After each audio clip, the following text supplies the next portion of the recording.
We're going to try that again, everyone. This ain't going well for me. I know you could hear me. I just played back, and there we go. But we're going to try this again because now I can see that the microphone's working. And please ignore the other one. But I'm still going to talk about this anyway. I can now see the chat. So if anyone was trying to get through to me on the chat, then I do apologize. I couldn't see it before, but we're going to try it again and again until we get it right. So again, you're listening to Chris on Real Talk on the 20th of May 2021. And you're wondering, why is Boris Johnson a wally? How did he mess up? And the reason why I'm going to say he's messed up is because the amount of COVID cases that are going up across the country due to the Indian variant, or as some people like to call it, the Vinda flu. Now, it is quite frustrating for me because I'm actually going back to work on Monday. I actually can't wait to get back to work just for a little bit of stability, a bit of normality, routine, money, you know, the rest of it, yada, yada, yada.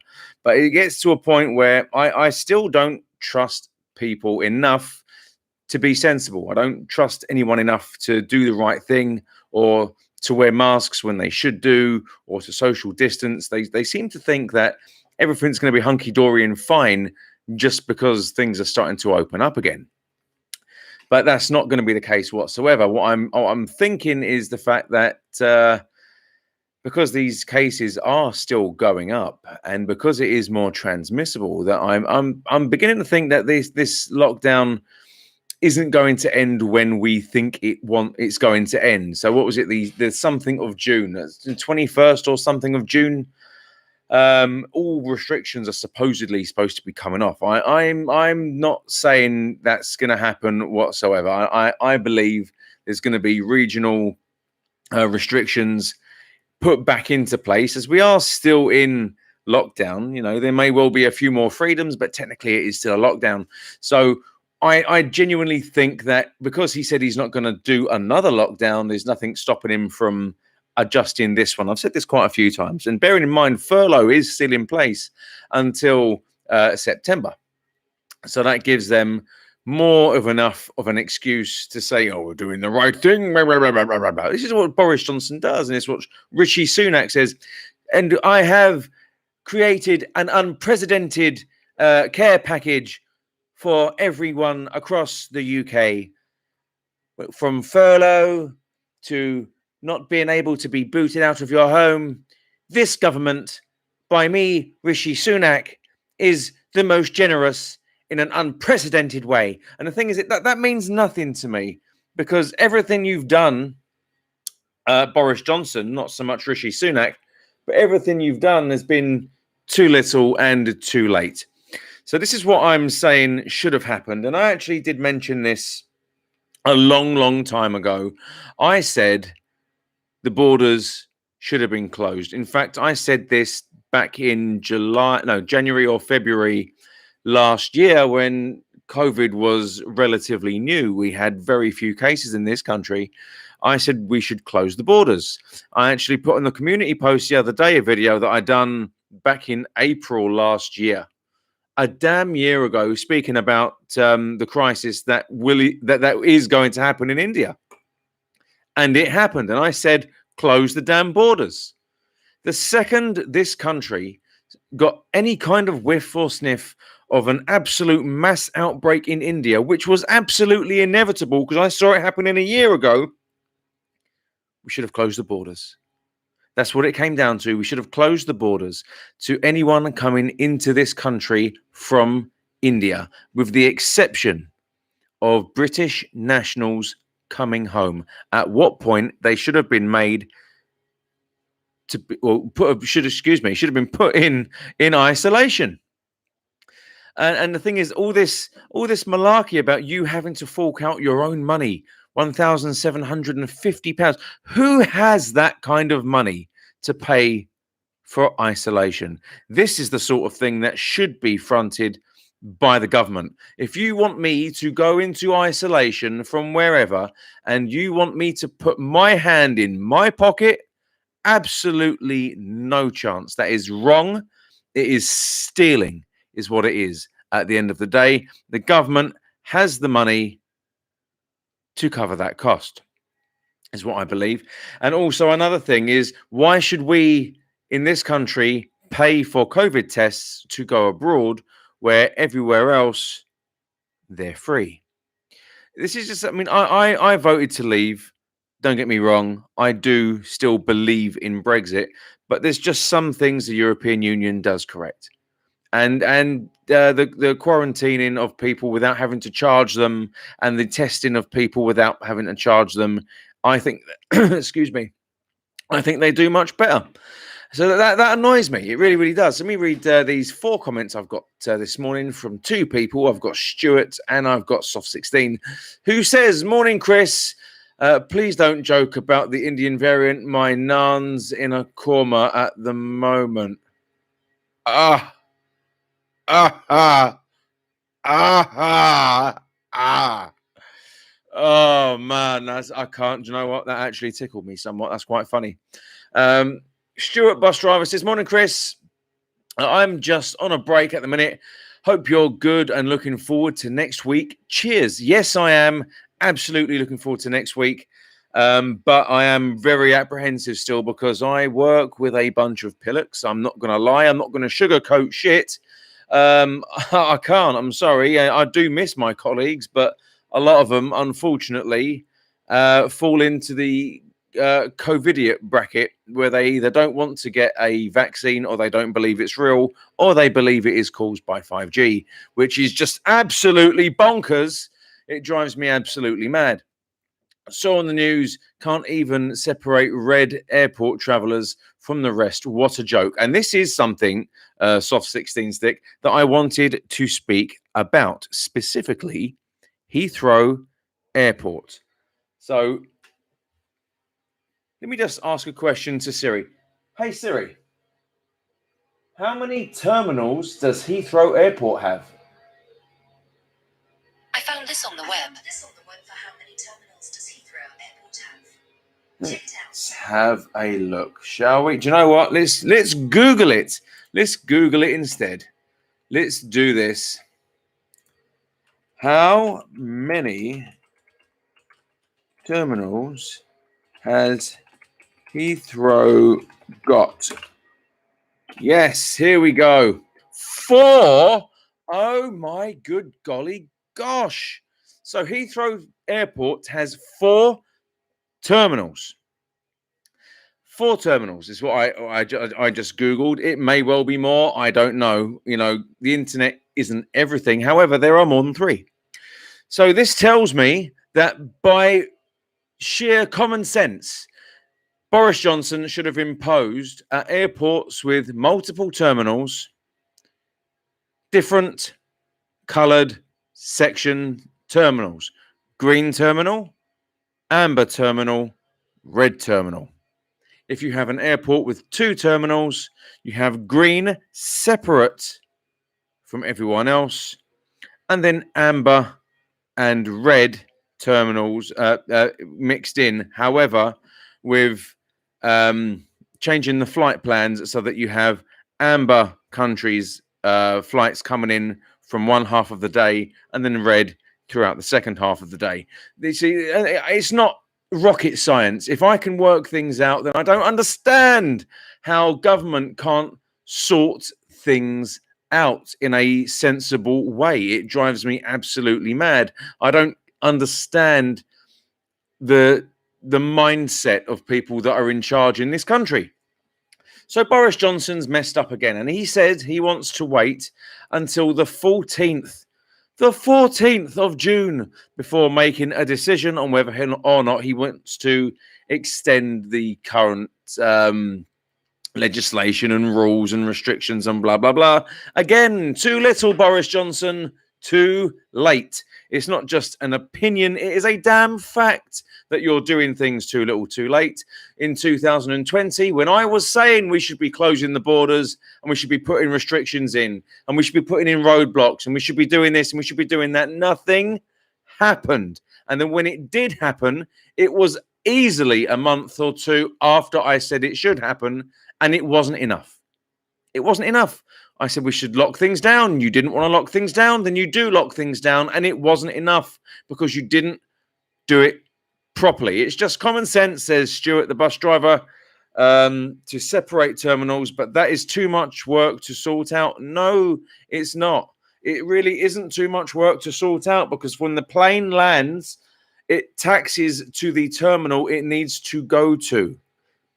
That's it. That's all it comes down to is the pilot moving the plane to a specific terminal guided by air traffic control and everyone else that is on the ground telling them where to go. In fact, the floor actually lights up to show them the path. It's not rocket science. It really isn't. So everything that should have happened hasn't happened when it needed to. When I said it should have happened, it didn't happen. I'm just getting so frustrated with this whole process now. I actually believe that if the government had said, Mr. Stavely from Real Talk on YouTube, will you please, just please sort this country out and get it back on the straight and narrow? We don't want a loss of life any more than is absolutely necessary. And by the way, every single death is absolutely terrible. I'm never going to take away from that. Every single death from COVID-19 and related causes of death attributed to COVID-19 is absolutely, it's just too many. But this could have been avoided if action or the right action was taken early enough. That's exactly what it comes down to. If the government had done what they needed to do when they needed to do it, thousands upon thousands of people would be alive today, and you wouldn't have even more people crying and mourning loved ones. That's what it comes down to at the end of the day, everyone. That is what it comes down to. So there is going to be an inquest into how Boris Johnson has handled the COVID-19 pandemic here in the UK. And when they find out that everything he's done has been too wishy-washy, too little and too late, I really want someone to point them in my direction and say, look, this silly prick on YouTube, he had much better ideas long before you did. And you're supposed to run the country. You're supposed to have the nation's best interests at heart. You are supposed to keep these people alive if you want them to vote for you. And the worst thing is, out of all of this, the worst thing is he is the lesser of two damn evils.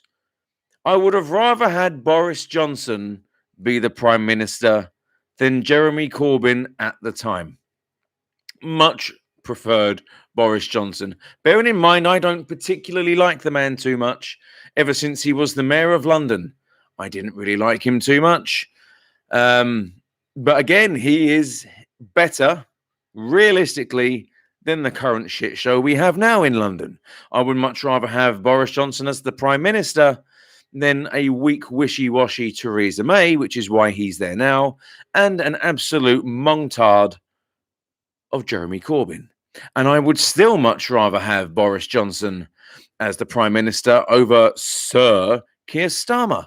Mr. Starmer, who is literally, as Boris Johnson says it, Captain Hindsight, who doesn't know the difference between his elbow and his arsehole, and for some reason seems to deny all knowledge of certain BBC presenters from the 70s, 80s, and 90s who were committing certain acts of crime that the BBC were unaware of, and that he was unaware things were going on throughout the Crown Prosecution Service. Apparently he didn't know of anything really, but I'm not going to mention names or what happened there, but apparently he didn't know. But we'll let things lie at that, shall we? I don't want to get myself into any trouble now, do I?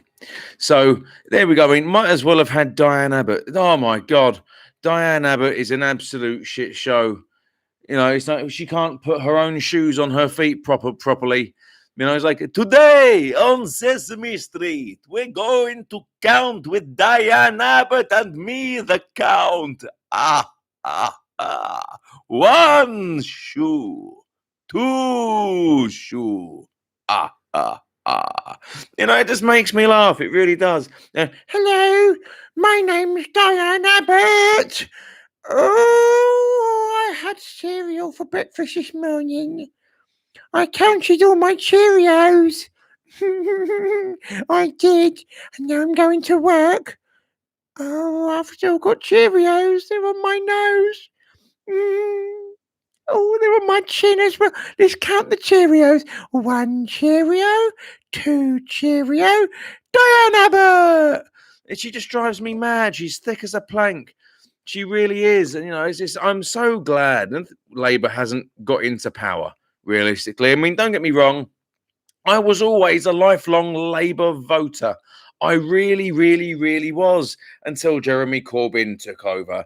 And since then, it's just got worse and worse and worse for Labour, as the local elections throughout the country pretty much showed. And one other thing I'm really worried about with the Labour Party is, why are they so against voter ID? This is what I don't understand. I have absolutely no problem with voter ID. In fact, I encourage it. I mean, when I went to go and cast my vote, was it a week and a half, 2 weeks ago now? I went in there, I gave them my name, I gave them the door number and the postcode. That was it. I could have been absolutely anyone who had looked on mail that had been thrown away, or someone who'd just done their research or something. And I could have been absolutely anybody. But no, Diane Abbott, wow. Labour Party, wow. I can't, boys and girls. I genuinely can't. I can't. It just gets to a point where, let's make this bigger, and just move it up there slightly. Yeah, there we go. So, why are they so scared of voter ID? I'll tell you why they're so scared of voter ID. Because they know that, let me turn that off. They know that with voter ID and people going in and actually having their ID checked before going to vote, that they're going to lose votes. That is the crux of it. That is it. And anyone who doesn't support voter ID, I think, shouldn't be allowed to vote. I think everyone should be made to vote, instead of, oh, I don't want to. I don't want to. It's my right not to vote. No, it's not your right not to vote. There are people out there that have died and sacrificed absolutely everything for your democratic right to vote. And you choose not to vote because you think it's your right to throw their sacrifice in their face. How dare you if you choose not to vote? If you can't go and vote because of work times, or you haven't had a postal ballot through and you can't genuinely vote, I understand that. Absolutely not a problem. But if you choose not to vote and then you moan about absolutely everything, then please don't whinge about it. I genuinely don't care, you selfish prick. It's exactly what it comes down to. So everyone should be of legal voting age, be made to vote in this country. And I do believe that everyone should have ID to show that they are who they say they are and that they are eligible to vote. It is an absolute no-brainer. How people are arguing against this is absolutely beyond me, and it does absolutely drive me absolutely mad. So let me read some more of these comments. I do apologize. How long do you think we will be at work this time? I genuinely don't know. I think that restrictions as they are now will continue past June the 21st, I believe. And I believe certain areas within the UK, if this Indian variant spreads like wildfire, which I believe it is going to happen, I believe those restrictions are going to be put in regionally, or greater restrictions regionally, up until the minimum of September, is what I think there. Sounds so easy, doesn't it? It does sound easy. They could bring them with any variant could belong to ISIS, etc., etc. Can't believe how many migrants are arriving on dinghies today before the storm. If you want to see, I've been keeping track on that soft 16 stick, and it does make me absolutely sick, because what annoys me about it is the fact that they're coming from France on dinghies with life jackets. Where are they getting these boats from? Boris Johnson, you messed up yet again. You did, because you're allowing this to happen and you're not confronting the French government about this. Where are these people getting these boats from? Are they buying them on Amazon and then letting them be delivered to the shoreline? And then it's like, okay, don't worry about it. You get in the boat and you just keep going until you see the White Mountain, the cliff of Dover. And when you get there, read this book, and they will give you the hotel and the food and the money. Seriously? You can't tell me that the French aren't helping these people come across. And I guarantee they have COVID, bringing it over here. And in fact, I'd actually say it was an invasion force. You can't tell me absolutely everyone who comes across on a dinghy is fleeing for their lives. I don't believe it for one damn second that every single person is is an asylum seeking person fleeing for their own safety. Don't believe that for 1 second. It's just not true at the end of the day. And I believe the French are helping them come here. It just makes sense. Pull your finger out, Boris Johnson. Indeed, too little, too late yet again, says Stuart, the bus driver. Why no camera today? You have had a shave and loads of blood. No, actually, I haven't had a shave whatsoever. The reason why there's no camera today is because the program that I normally use, called OBS, isn't working the way I want it to work. So even though you can see the graphics on the screen, which is running through OBS, I can't actually use the camera with OBS and put the graphics on the screen directly onto YouTube, which is, I'm actually streaming you directly to YouTube right now, which is how we're managing to work this. Because when I try to stream through OBS directly to YouTube, it just keeps disconnecting and it doesn't want to work. So the only way around it is to use virtual camera on OBS and share the screen, but I can't use the actual camera itself. So today is pretty much a one-man podcast. Thank you for joining me. I really appreciate it. So there we go. So no, I haven't had a shave, by the way, Soft 16. I still have the beard. I love the beard. The beard is mighty. The beard is beautiful. I have beard oil in my beard along with beard balm. And I brush my beard on a regular basis because, oh, it feels good. She's written left and right now. I might as well have Diana, but no. Sounds like Elmo from Sesame Street. No. This one sounds like Elmo.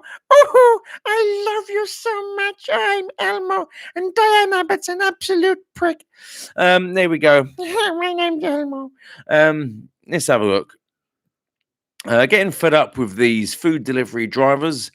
Bet most ain't insured. Where's the traffic police checking, flying around like madmen? I believe you're talking about either Uber Eats or Deliveroo. Now, before I found out what Deliveroo was, I actually thought they were just a courier company taking documents here and there. And yes, whether they're on a moped or whether they're on a push bike, they are absolutely horrendous on the road. No one checks their ability to drive at all. And that drives me absolutely mad. Got to go. Drive a bus now, Chris. Stay safe, buddy. Cheers. Well, Stuart, if you're still watching, thank you for saying that. And please drive safely and have an absolutely wonderful shift. That would be great. So in the comment section, please, if anyone is still watching at 24 minutes and 38 seconds, leave a comment down below on what you think Boris Johnson could have done better. I'm really interested in this because I've said many, many times how I think Boris Johnson should have done things better, and he should have done things the way I said, because I believe we wouldn't be in the situation we are now if he'd done things the way I said. That's just my personal opinion. However, what do you think he should have done better? How do you think things could be different? In the comment section down below, please let me know on how you think Boris Johnson could have made his decision making. How could it have changed? What could be better for you? How do you think the pandemic should have been dealt with? I don't know what your thoughts are. Please tell me. Everyone is well aware of my thoughts on Boris Johnson at the moment. He is literally a man of too little too late. However, like I said, he is the greater of, or the lesser, excuse me, of two evils, because I believe that if anyone else was in charge, the amount of national debt would be easily double what it is now, and we'd have far more deaths, basically. Do you think you should go back to work still, Chris? Yes, I do believe I should be going back to work at this point. I do feel a lot more comfortable with going back to work, even though there is a new variant. And I've always said all along that all it takes is one variant to mutate to make all of the vaccines inert, basically. All it takes is one variant to make all of the hard work and isolation and all the science behind the vaccines for nothing.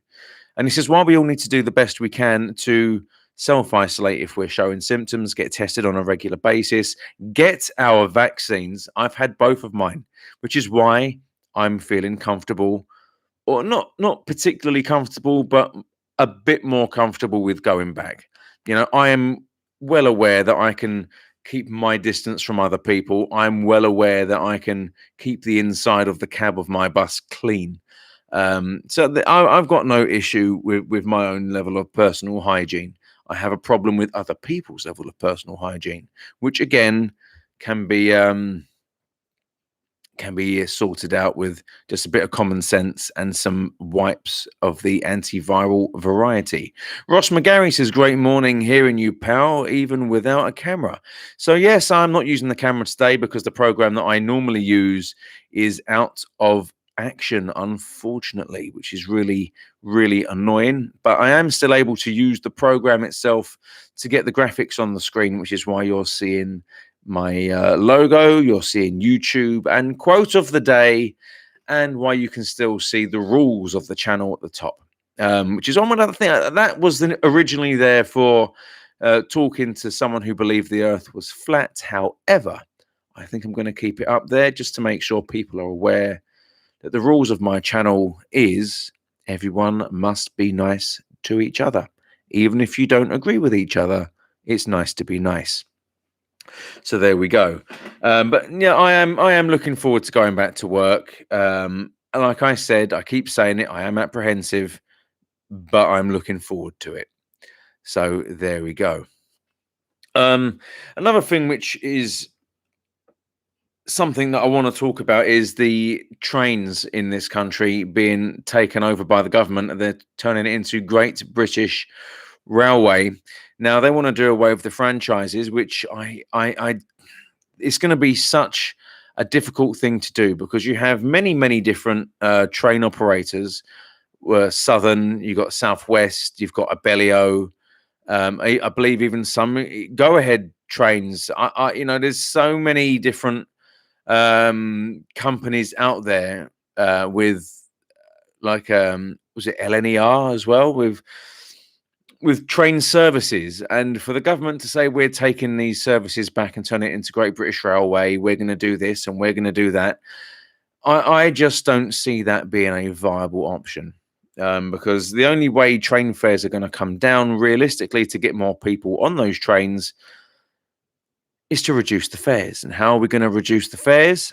The best way to reduce the fares is to reduce the cost of the electricity going through the line. Therefore, the electricity bill isn't going to be so expensive, and they can pass that saving directly on to the customer. Also, the people who make the trains, they they charge an absolute astronomical amount of money for these things. And of course, that again goes down to the cost of the materials that they receive and the amount of electricity they use, and everything else is a knock-on effect, which basically comes down to the cost of crude oil. So there we go. We can always track things back to the cost of crude oil. Soft16 says, hope all goes well for you. Got my second jab today. I feel my risk level has been extremely high working on the buses. We even have to use the service buses as ferry vehicles. Absolutely disgusting. I don't see why you should have to be driving a bus as a ferry vehicle. You're a bus driver for the public, not a trolley dolly for your colleagues. I think that's disgusting. If they're going to lay on a ferry vehicle for staff, then great. A lot of companies do have staff buses. But making you do something which you're not contracted to do, I think is a bit disgusting.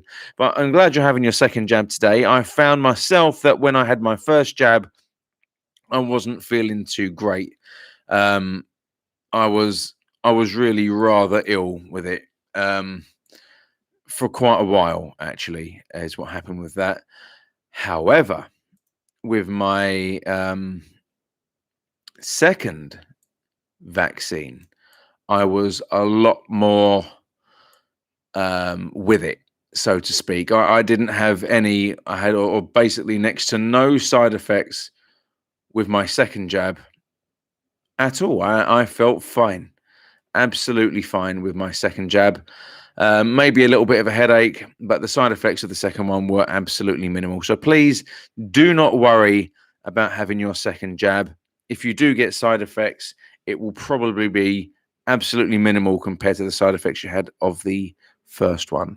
And if you have had COVID, I was actually told by one of the nurses that the side effects are actually worse if you've actually had COVID already. So that's one thing to bear in mind. And also, I do believe, and I could be wrong on this, but the blood clotting due to the AstraZeneca vaccine, the reason why that happened is because people were going and getting their AstraZeneca jab while having COVID, while not actually being aware that they already had COVID. So when you go for these jabs, you do get asked a series of questions.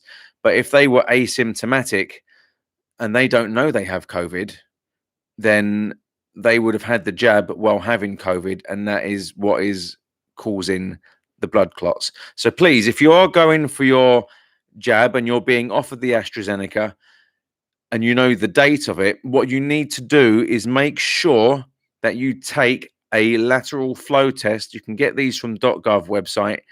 It takes half an hour to get a result.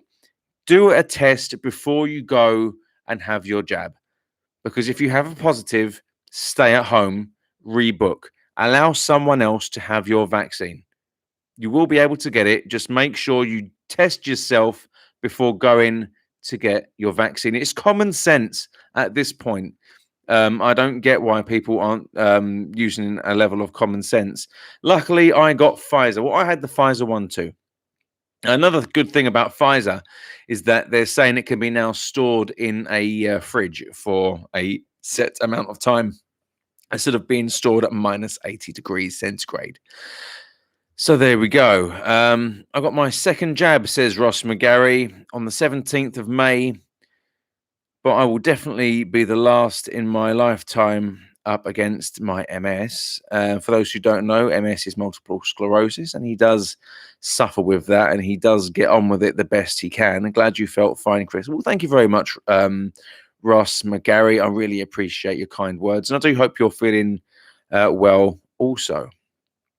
So you are fully jabbed up, and that gives me a bit of peace of mind. See, every time I hear of someone getting the jab, that makes me have a warm, fuzzy feeling, though, that we are doing the best we can to protect not just ourselves, but each other. And I think it's absolutely fantastic the advances in science has made over the last 10 years, but in particular, the absolutely amazing hard work that scientists in these companies, the hard work they have done in very little time. And again, I've said it before, it's not because they rushed this vaccine, it's because they worked on it hard, tirelessly, 24 hours a day without rest. Basically, these vaccines that are being produced are the work and the result of absolute hard work and determination to save lives, is what it comes down to. And I must say I'm extremely grateful, um, the fact that I've had a vaccine, and I'll never go back on that, because medication saves lives at the end of the day. I mean, you're quite happy to take a paracetamol. There's men out there that take Viagra, funnily enough, made by Pfizer. There's parents out there that give their children Calpol. There's people that take aspirin and ibuprofen, and you take an asthma pump. If you have asthma, you have the blue pump or the brown pump. There's people that take all kinds of different medications, and all of those medications were worked on basically in science you trust. But when it comes to vaccines, I don't understand why people don't want to take the vaccine, because you'll trust absolutely everything else. Is it because it hasn't taken what you would deem long enough? Do you think that it should have been worked on a lot longer? Because if it was worked on a lot longer, it would have been the exact same amount of work, but spread over a longer period of time, which means more people would die in that time. It would have more chance to spread and develop new variants, and it would just be an absolute all-round worse off event than it is now. The fact that these vaccines have come so quickly, I think, is testament to the amount of hard work and effort and determination that these people have to go through in order to save people's lives. And I have to commend them for that. I think that's absolutely fantastic. Waited to get Pfizer, says Soft 16. Annoys me how much money these drug companies make, though. I do believe, and I could be wrong, so someone correct me if I am wrong, but I do believe that the drug companies aren't allowed to make a profit. They're only allowed to break even on their expenses for the drug and wages. So anything else that they produce, they can make a profit on it because that's their job. But I think when it came down to the vaccines, I think they were only allowed to break even on the cost of wages and materials and research. They weren't allowed to make a profit on that. So again, if I'm wrong, someone point me in the right direction and give me something to read which tells me that I'm wrong, and then I will address that. But until then, I'm firmly of the belief that pharmaceutical companies haven't made a cent or a penny on the COVID crisis. But there we go. So everything that I've said today, I fully agree with at 37 minutes and 40 seconds. Thank you very much for watching. If you are just joining me, please hit that subscribe button and hit the like. If you like the sounds of my rambling voice and you wish to hear more of it, I'm actually considering doing this more in this format as opposed to people seeing my somewhat grisly looking face of late. There we go. I feel a bit more comfortable talking off camera, funnily enough. So let me know what format you prefer, and I'll do whatever anyone wishes at the end of the day. So let me know if you like this video by hitting the thumbs up icon. If you don't like this video, then please honestly give it a thumbs down, but give me honest feedback without being a dick about it, because I will just block you if you're horrendous towards me. Absolutely no need for bad language and name calling. So Soft 16 says, and what's Anton up to? Notice he started a new channel. If you've seen someone called Anton Charles, I believe, that's not Anton. That's not him. So if you've seen Anton's face, his picture, and Anton and another, just pretending to be, it's not Anton. I asked him about it. I took a screenshot and I said, is someone trying to impersonate you? He said he just doesn't want to deal with it. It's not him. He hasn't started a new channel. Please ignore anything that you get from anyone that isn't specifically Double Decker Anton. Okay? I'm not sure I understand. Oh, shush, Siri. No one was talking to you. So, yeah, I know. I saw that. Unsubscribe to the new Anton, because that's not Anton at all. That literally is someone trying to impersonate him. I know this because I questioned him about it. So be very careful. A lot of people are trying to impersonate people that are really popular. And as we know, Anton is quite popular. And for those of you that subscribe to Average Steve's channel, I know he hasn't been around for well over a year, but Average Steve is still around. He keeps getting, how can I put it, losing love with it because he just wasn't getting the attention he rightfully deserves on YouTube. But he is still around. I had a conversation with him yesterday for a good hour and a half while he was actually at work. And he is obviously, as you know, he's American. He's in New York, in Queens, he said. He's where he's working at the moment. And I was on the phone to him yesterday for a good hour and 45 minutes, having a catch up, seeing how he's doing. He is still around. He's trying to work on a new channel for gaming, and he's doing YouTube shorts as well. So go and find him. Go and find him. Watch his content. His content is hilarious. Share his content as well, please, because I think that's the boost that he needs to get back into YouTube. Is he needs the subscribers and he needs the views. Once he sees things changing, I reckon it will change him for the better, and he'll come back and he'll give us the good old Steve that we know and love. So he's fine. He's still alive. Don't worry about things. He's good. He's good. And bloody trolls, says Soft16. Yes, it is a case of bloody trolls. But there we go. Anyway, look, I'm going to wrap this up. Thank you very much, everyone who's tuned in this morning and listened to me. Again, if it's your first time with me, then please feel free to hit that subscribe button. I would very much appreciate that. Hit that like button or dislike button, but be honest about it. And share this with your friends. And, you know, always feel free to leave comments on absolutely any or every video, because I do read the comment section. I don't have a separate moderator for that. I do read and I respond to comments as and when I get them, or if I feel they deserve a love icon or they deserve a thumbs up or a comment back. To make money on Twitch, you need a hot tub nowadays. Yeah, there we go. But there it is. Anyway, I want to wrap this up. Everyone have an absolutely wonderful day at 10:25 in the morning, UK time. Be safe. Be lucky. Love you lots.